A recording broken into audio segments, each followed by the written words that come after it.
नमस्कार, खबर हिमाचल प्रदेश देख रहे हैं आप और मैं हूं आपके साथ जावेद अली। बुलेटिन में हिमाचल से जुड़ी हर खबर आपको दिखाएंगे, लेकिन उससे पहले एक नजर हेडलाइंस की ओर।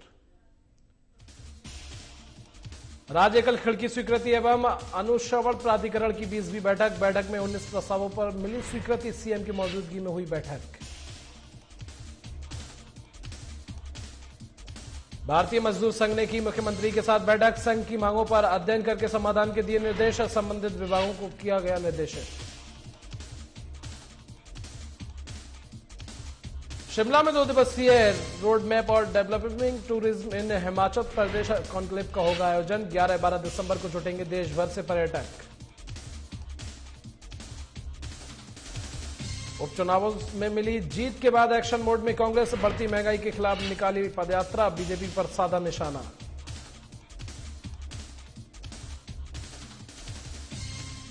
आईजीएमसी में हुई press conference. Contrast CT scan को लेकर हुई चर्चा। मरीजों को बेहतर स्वास्थ्य सुविधाएं उपलब्ध करवाने के लिए सरकार प्रतिबद्ध।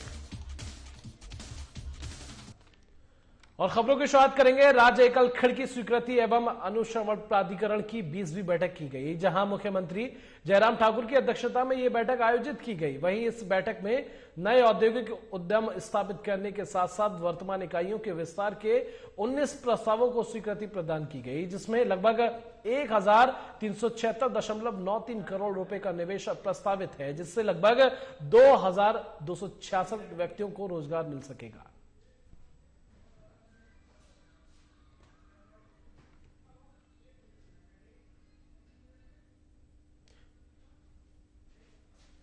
बीजेपी को उपचुनावों में मिली हार के बाद अब मुख्यमंत्री ने सभी वर्गों की मांगों पर गौर करना शुरू कर दिया है। इसी कड़ी में मुख्यमंत्री ने भारतीय मजदूर संघ की मांगों को लेकर बैठक की, जिसमें मजदूर संघ ने सरकार के सामने 38 सूत्रीय मांग पत्र रखा है।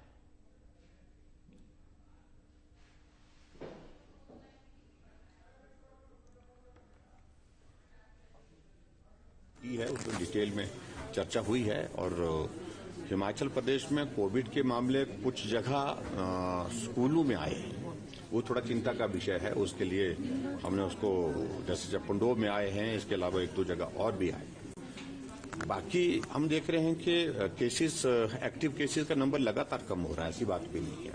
लेकिन जहां चिंता का विषय पूरे दुनिया देश के लिए ये बना हुआ, ये जो ओमिक्रॉन, जो नया एक वायरस का एक रूप आया है, तो इस वेरिएंट को चेक करने के लिए जो मैकेनिज्म पूरे देश भर में और पूरी दुनिया भर में जो सभी देशों ने, सभी प्रदेशों ने उठाए हैं, उस दृष्टि से हमने भी कहा है। खासतौर से इसमें बाहर से, विदेश से जो यात्री आ रहे हैं, उनको अपना ट्रैवल हिस्ट्री और सारी चीजों को लेकर के इस प्रोसेस में से गुजरना पड़ेगा।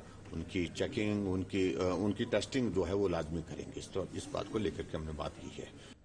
हिमाचल प्रदेश के विश्वविद्यालय के पर्यटन विभाग ने 11 और 12 दिसंबर को शिमला में 2 दिवसीय road map of developing tourism in Himachal Pradesh conclave का आयोजन होगा, जिसमें देश और प्रदेश भर से लंबे समय से पर्यटन कारोबार से जुड़े हुए 50 लोग जुटेंगे और हिमाचल प्रदेश के भावी पर्यटन संभावनाओं को लेकर रोड मैप तैयार करेंगे, जिसे समाज और सरकार के साथ भी साझा किया जाएगा।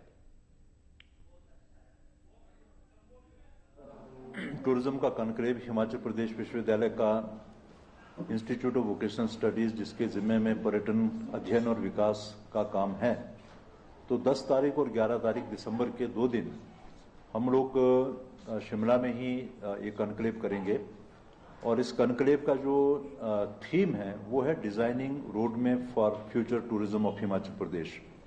भविष्य के लिए किस प्रकार का हम लोग एक रोड मैप या एक दिशा निर्धारित करें हिमाचल प्रदेश के लिए, उसके विकास के लिए, पर्यटन के लिए, और विशेषकर इस बात को ध्यान में रखते हुए कि कोविड-19 के बाद जिस तरह से पर्यटन का सारा स्वरूप बदला है, तो क्या उस बदले हुए स्वरूप के साथ हम तरीके के साथ में अवगत हो पाए हैं, और क्या इस बदले हुए स्वरूप के अंदर हम संभावनाओं को ढूंढने में प्रयासरत हैं या आइडेंटिफाई हम लोगों ने कर दिया है।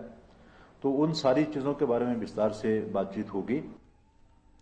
सेंट्रल तिब्बत विमेन एसोसिएशन की ओर से हिमाचल प्रदेश की ग्लोबल सिटी धर्मशाला और आईटी सिटी बेंगलोर में बड़े स्तर पर महिलाओं के खिलाफ होने वाले अत्याचारों के खिलाफ आवाज बुलंद की गई। ग्लोबल सिटी माइक्लोडगंज में सेंट्रल तिब्बतियन विमेन एसोसिएशन की पदाधिकारियों तेंजिन लामा की अगुवाई में 16 दिवसीय ऑरेंज वर्ल्ड के नाम से जागरूकता दिवस की शुरुआत की गई। इसके जरिए न केवल तिब्बतियन महिलाओं के खिलाफ हो रहे अत्याचारों बल्कि भारतीय नारियों के खिलाफ भी समाज में हो रहे अत्याचारों के प्रति अपनी आवाज बुलंद की। तेंजिन लामा ने इस बारे में अपनी बात साझा करते हुए कहा कि आज महिलाओं को भले ही कई देशों में कई तरह के अधिकार दिए जा रहे हैं, बावजूद इसके आज भी महिलाओं के खिलाफ समाज में पुरुष समाज की सोच उनके प्रति अनुकूल नहीं है। ये है कि जो जेंडर बेस्ड वायलेंस जो हो रहा है हमारे कम्युनिटी में, उसको लेके लोगों के बीच और ज्यादा अवेयरनेस क्रिएट करने के लिए, और ये एक जेंडर इक्वालिटी के लिए है, और ये एक यूएन विमेन के बेस का इनका इनिशिएशन है जो 16 दिन के लिए है। तो आज इस इवेंट में हम कुछ गाने के डांस के जरिए हम लोगों को ये मैसेज देना चाहते हैं कि जितने भी अत्याचार हो रहे हैं हमारे कम्युनिटी में, चाहे वो तिब्बती हो या हमारे इंडियन कम्युनिटी में हो, लोगों के बीच फिर भी हमें ये अवेयरनेस की कमियां नजर आती है। इसलिए हम ये बताना चाहते हैं लोगों को कि जो भी सॉन्ग्स हम कर रहे हैं इसमें विमेंस को लेके, जेंडर के बेस लेके स्ट्रॉन्ग मैसेजेस है। तो इसके थ्रू हम और ज्यादा, ताकि हमारी कम्युनिटी और आगे बढ़े और मजबूत बने। उपचुनावों में मिली जीत के बाद कांग्रेस एक्शन मोड पर है। कांग्रेस ने महंगाई और बेरोजगारी के खिलाफ प्रदेश भर में जन जागरण अभियान शुरू किया है। इस अभियान के तहत जहां पर हर विधानसभा में कांग्रेस नेता रैली निकाल रहे हैं, वहीं कांग्रेस प्रदेश अध्यक्ष कुलदीप राठौर उन क्षेत्रों में पदयात्रा कर रहे हैं जहां काफी समय से कांग्रेस हार रही है। पूरे प्रदेश में जन जागरण अभियान शुरू किया है। हमारे पार्टी के जो नेता हैं वो गांव में जाकर, अपने अपने क्षेत्रों में जाकर, जो भारतीय जनता पार्टी की चाहे केंद्र की सरकार हो या हिमाचल की सरकार हो, जो इनकी जन विरोधी नीतियां हैं उनके खिलाफ लोगों को अवगत करा रहे हैं। आप देख रहे हैं कि आज किस तरह से महंगाई सुरसा के मुंह की तरह लगातार बढ़ रही है। देश में बेरोजगारी का आंकड़ा लगातार बढ़ रहा है। कानून व्यवस्था के बहुत बुरे हालत है। देश की जो बरसों से मेहनत की हुई हमारी जो संपत्तियां हैं, उन संपत्तियों को जो है ये सरकार जो है बेच रही है, देश को बेच रही है। तो कांग्रेस पार्टी ने एक विपक्षी दल होने का दायित्व निभाया है और हम जनता के बीच में जाकर सरकार की जो नाकामियां हैं और भारतीय जनता पार्टी का जो भ्रामक प्रचार है उससे लोगों को आगाह करा रहे हैं। मैंने स्वयं जो है लगभग 11 निर्वाचन क्षेत्रों में, आज 12 है, मैंने खुद पदयात्रा की है। 100 किलोमीटर से ज्यादा की पदयात्रा की है। शिमला के इंदिरा गांधी मेडिकल कॉलेज एवं अस्पताल में कॉन्ट्रास्ट सिटी स्कैन को लेकर प्रेस कॉन्फ्रेंस की गई। प्रेस कॉन्फ्रेंस की अध्यक्षता अस्पताल के वरिष्ठ चिकित्सा अधीक्षक डॉक्टर जनक राज ने की। उन्होंने बताया कि प्रदेश सरकार मरीजों को बेहतरीन स्वास्थ्य सुविधाएं उपलब्ध करवाने के लिए प्रतिबद्ध है। And head doctor Anupam Jogta radiology विभाग की हैं। हम दोनों को ये जानकारी आप लोगों के समक्ष साझा करते हुए खुशी हो रही है कि प्रदेश सरकार के निर्देशानुसार अब इस संस्थान में कंट्रास्ट सीटी स्कैन के लिए जो कंट्रास्ट इंजेक्शन लोगों को खरीद कर लाना पड़ता था, वो अब अस्पताल में माननीय मुख्यमंत्री जी के निर्देशानुसार लोगों को अब यहाँ पर निःशुल्क उपलब्ध होगा।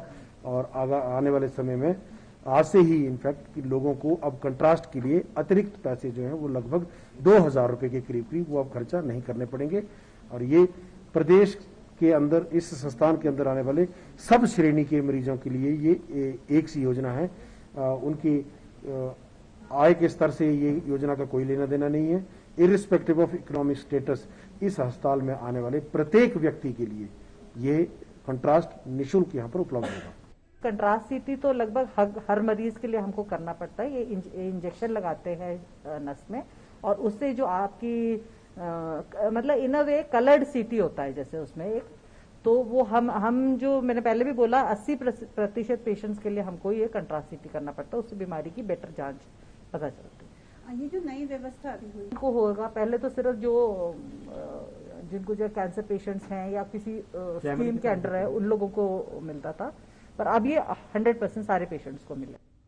और शिमला में आज सुबह एक बड़ा हादसा सामने आया, जहां चलती कार आग का गोला बन गई। जानकारी के मुताबिक यह हादसा शिमला के 103 टनल के पास हुआ। वहीं आग लगने की जानकारी दमकल विभाग को दी गई, जिसके बाद टीम ने मौके पर पहुंचकर आग पर काबू पाया। बता दें कि गाड़ी में 5 लोग सवार थे, जिसमें से 2 लोगों को चोटें आई हैं।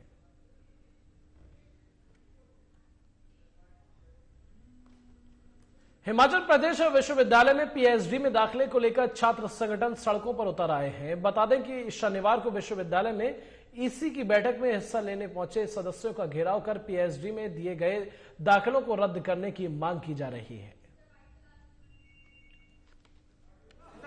आज हम जिन मांगों को लेकर यहाँ मेमोरेंडम जो इसी के लोगों को हमने दिया है, उसके अंदर हमारा ये क्लियर मानना है कि जिस तरह से इस विश्वविद्यालय के अंदर पीएचडी के अंदर धांधले हुए, उसको जल्द से जल्द जो है रद्द किया जाना चाहिए। क्योंकि अगर हम उसको धांधलियां क्यों, उसके अंदर बिल्कुल हमारी ये क्लियर समझ है कि यूजीसी के नियमों को दरकिनार करके इस विश्वविद्यालय के अंदर अपने चहेतों को बैकडोर से एंट्री देते हुए इस विश्वविद्यालय के अंदर एडमिशन हुआ है, जिसका एसएफआई पूर्ण रूप से यहाँ खिलाफत करती है और विरोध करती है। उसके साथ साथ हम एसएफआई का ये मानना है कि बड़े लंबे समय से, अगर हम 2013 की बात करें, जिसके अंदर केंद्रीय छात्र संघ के चुनाव जो है वो बैन किए गए थे, और उसके बाद जो है इनडायरेक्ट तरीके से जो है आपके चुनाव जो पूरे स्टेट के अंदर स्टूडेंट के होते हैं। इसके अंदर एसएफआई का ये क्लियर मानना है कि ये जो केंद्रीय छात्र संघ के चुनाव है वो जो डायरेक्ट तरीके से करवाए जाने चाहिए। उसके साथ साथ अगर हम ईआरपी की बात करें इस विश्वविद्यालय के अंदर, तो उस ईआरपी के अंदर एसएफआई लंबे समय से उसके अंदर मांग कर रही है कि उसके अंदर बहुत खामियां है। इसके चलते हुए बहुत बार जो है मेमोरेंडम के माध्यम से उसके अंदर क्या क्या कमियां है, क्या क्या खामियां हैं, उसको जो है डीएस को रिप्रेजेंट किया गया। लेकिन उसके अंदर हम देखते हैं, जैसे कि मीडिया के माध्यम से हमने पिछले देखा था कि आपका विश्वविद्यालय रिजल्ट डिक्लेयर नहीं करता, लेकिन स्टूडेंट जो अपना रिजल्ट पहले देख लेते हैं, उससे ये साफ जाहिर होता है कि किस तरह का ईआरपी सिस्टम जो इस विश्वविद्यालय के अंदर डेवलप किया गया है उसके हालात क्या हैं। आप देखिए, हिमाचल प्रदेश विश्वविद्यालय में आज इसी की बैठक होने वाली है और एनएसयूआई काफी समय से आंदोलनरत है। आपके माध्यम से मैं बता देना चाहता हूं कि जिस तरह से हिमाचल प्रदेश विश्वविद्यालय में शिक्षक भर्तियां हुई है, और सबसे बड़ा फर्जीवाड़ा है भारत देश का। हमने बात करी कि हिमाचल प्रदेश विश्वविद्यालय में पीएचडी एडमिशन की हम बात कर रही है, एनएसयूआई बार बार ये बात उठा रही है। आपको मैं बता देना चाहता हूं कि यूजीसी के नियमों को दरकिनार करते हुए इस विश्वविद्यालय के कुलपति द्वारा अपने बेटे को फर्जी एडमिशन दी गई, डीन के बेटों को फर्जी एडमिशन दी गई। लेकिन जब हिमाचल प्रदेश का आम गरीब परिवार का छात्र यहाँ पर आता है, पीएचडी में एडमिशन लेना चाहता है, वो रात दिन लाइब्रेरी में बैठता है, फिर भी उसको एडमिशन नहीं दी जाती। उसको ये कहा जाता है कि हमारे पास सीटें नहीं है। लेकिन जब कुलपति और यहाँ के बड़े बड़े अधिकारियों के बेटों को एडमिशन देने की बात आती है, जब उनके पास कोई पात्रता नहीं होती है, उनको एडमिशन दी जाती है। हम ईआरपी सिस्टम की बात कर रहे हैं। फिलहाल के लिए हिमाचल के इस बुलेटिन में बस इतना ही। नमस्कार।